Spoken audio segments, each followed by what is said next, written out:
यह कहानी है एक गरीब और ईमानदार किसान की, जिसका नाम रामू है। रामू के पास ना तो खाने के लिए 2 वक्त का रोटी होता है और ना ही रहने के लिए अच्छा सा घर। रामू के पास बस एक छोटा सा खेत था, जिसमें वो खेती किया करता था और करता भी था तो बारिश के भरोसे। हे भगवान, इस बार भी बारिश नहीं हुई। एकमात्र खेती ही तो सहारा था। अब बारिश भी नहीं हो रही। अब मैं कैसे घर चलाऊंगा? मेरा परिवार भूख से तड़प रहा है। बारिश नहीं होने के कारण रामू चुपचाप घर लौट आता है।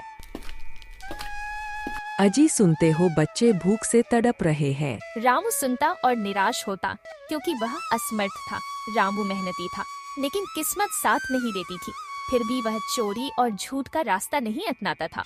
एक दिन रामू अपने घर जा रहा था, तब उसे रास्ते में एक साधु बाबा मिलते हैं। वो बहुत प्यासे थे। सुनो बालक, क्या तुम मेरी मदद कर सकते हो?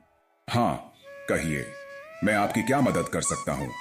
अगर मुझसे होने लायक होगा तो मैं जरूर करूँगा। मुझे तुम सिर्फ पानी पिला दो। रामू उन्हें अपने घर बुलाता है और पानी पिलाता है। पानी पीकर साधु बाबा वापस अपनी कुटिया जा रहे थे, तब रामू को एक बीज देते हैं। ये लो तुम्हारे मेहनत का इनाम। यह बीज ले जाओ और धरती में बो दो। सिर्फ एक बीज? मैं सिर्फ एक बीज का क्या करूँगा? इससे तो मेरे परिवार का पेट भी नहीं भरेगा। तुम इसे साधारण बीज मत समझना। यह कोई साधारण बीज नहीं है।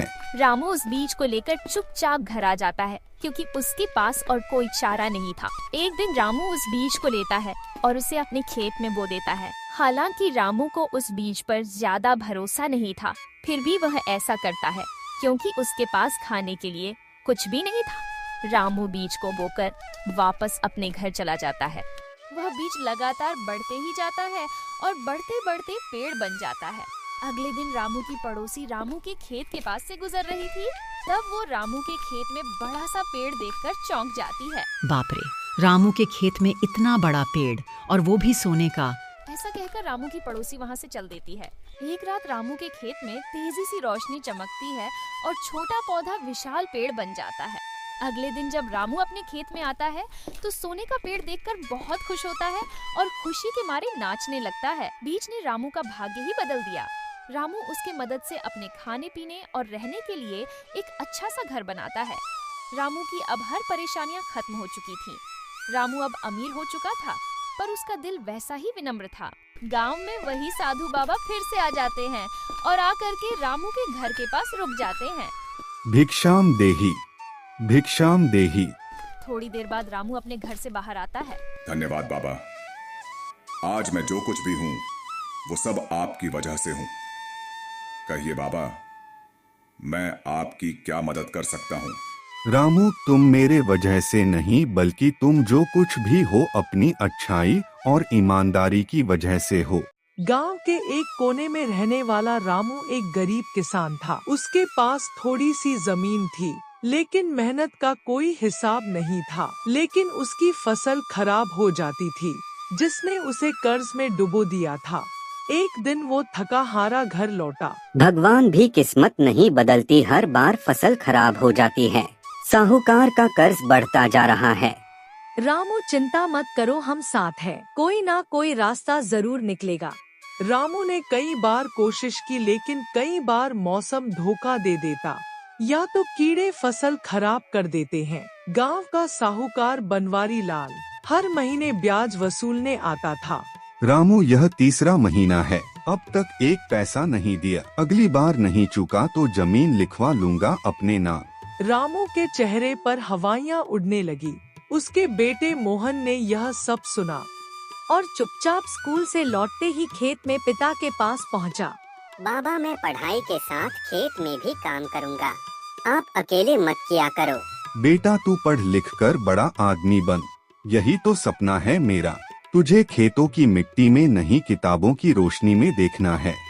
एक दिन गांव में सरकार की तरफ से एक कृषि शिविर आया, जिसमें किसानों को मुफ्त बीज और कर्ज माफी की योजना बताई गई। जो भी किसान अपने दस्तावेज लाएगा, उसे बीज, खाद और मशीनों पर सब्सिडी मिलेगी और छोटे किसानों का पुराना कर्ज भी माफ किया जाएगा।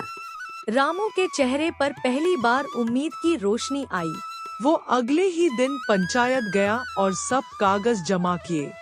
कुछ हफ्तों बाद उसे सूचना मिली कि उसका कर्ज माफ हो गया है और उसे सरकारी सहायता से 2 क्विंटल बीज भी मिलेगा। गीता, देखो हमारा भाग्य बदलने वाला है। अब मैं बिना डर के मेहनत करूँगा। मैंने कहा था ना, मेहनत कभी बेकार नहीं जाती। रामू ने इस बार मोहन के साथ मिलकर नई टेक्निक से खेती की और फसल अच्छी हुई। उसने अनाज बाजार में अच्छे दाम में बेचा और कुछ पैसा बचा लिए। अब कोई कर्ज नहीं और अगली बार और भी अच्छी खेती करूँगा। उस दिन रामू ने जाना कि मेहनत, उम्मीद और थोड़ी सी मदद से जिंदगी फिर से मुस्कुरा सकती है। सरस्वतीपुर गांव का मौसम तेजी से बदल रहा था। आसमान में बादल छाए थे और धूप जैसे महीनों से किसी को देखना ही भूल गई हो। इसी गांव में एक मेहनती और ईमानदार आदमी रहता था, कमल, उसकी पत्नी सुनीता, बेटा राजू और बेटी गुड्डी ही उसका छोटा सा संसार थे। कमल का सपना था अपना ढाबा बड़ा बनाना, जहां लोग दूर दूर से खाने आए। धीरे धीरे उसने मिट्टी और टिन से एक छोटा सा ढाबा बनाया। हर दिन वो पालक पनीर, मटर पनीर और गर्मा गर्म आलू पराठे बनाता। उसका स्वाद पूरे इलाके में मशहूर था।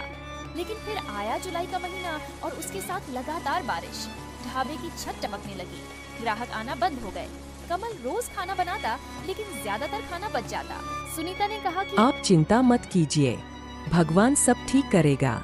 अगर ढाबा बंद हुआ तो हम क्या खाएंगे? मैं आज आपके साथ चलूंगी ढाबे पर, कोई ना कोई रास्ता जरूर निकलेगा। कमल ने एक दिन सारा बचा खाना गरीबों में बांट दिया। रोज ऐसा ही होने लगा और फिर एक रात भीषण बारिश, कड़कती बिजली और अचानक एक जोरदार धमाका। कमल का ढाबा जलकर राख हो गया। हे भगवान, सब खत्म हो गया। सुबह तक उसके ख्वाब भी उस राख में मिल चुके थे। कमल टूट चुका था। तभी कुछ दिन बाद सुनीता का भाई नरेश आया। जीजाजी, मेरी किराने की दुकान पर आ जाइए, मदद हो जाएगी। कमल ने बात मान ली। सुबह 6 से रात 9 तक बोरी ढोई, दुकान साफ की। लेकिन महीने के अंत में तखवा दीजिए। मैंने तो मदद के लिए बुलाया था जीजाजी, मदद के पैसे थोड़े ना होते हैं। कमल का खून खौल उठा। धोखा दिया तुमने, सुनीता के सामने वादा किया था। उदास होकर वह घर लौट आया। शाम को राजू ने पूछा, पापा, स्कूल की फीस भरनी है, टीचर रोज डांटती है। कमल फूट फूट कर रो पड़ा। उसने सुनीता को सब बता दिया। उस मक्कार को भाई कहने में भी शर्माती है। कमल नौकरी की तलाश में इधर उधर भटकता रहा। आखिर उसे शहर में एक अमीर जमींदार रामदीन के यहाँ ड्राइवर की नौकरी मिल गई। तनख्वाह कम थी, लेकिन घर का खर्च किसी तरह चलने लगा। फिर एक दिन लौटते समय उसने देखा एक लड़का सड़क किनारे खून में लथपथ पड़ा था। कमल ने उसे तुरंत डॉक्टर के पास पहुंचाया। इलाज हुआ और उसकी जान बच गई। वो कोई आम बच्चा नहीं था, वो रामदीन का बेटा वीरेन था। जब रामदीन को पता चला, कमल, तूने मेरे बेटे की जान बचाई, यह ले 1 लाख रख। साहब, ये मेरा फर्ज था, तूने बेटे की जान बचाई है, यह तो कुछ भी नहीं है। कमल ने उस 1 लाख से फिर से अपना पुराना ढाबा बनवाया, लेकिन इस बार मिट्टी का नहीं, पक्का ढाबा। सीमेंट की दीवारें, मजबूत छत, टाइल्स वाला फर्श। अब बारिश उसका कुछ नहीं बिगाड़ सकती थी। लोग गाड़ियों में रुकते, गर्म पराठों का मजा लेते, बारिश की बूंदों के साथ चाय की चुस्कियां लेते। अब कमल के जीवन में फिर से खुशियां लौट आई थी। सीख मुसीबतें आती है, लेकिन अगर हिम्मत ना हारो तो भगवान जरूर रास्ता बनाता है।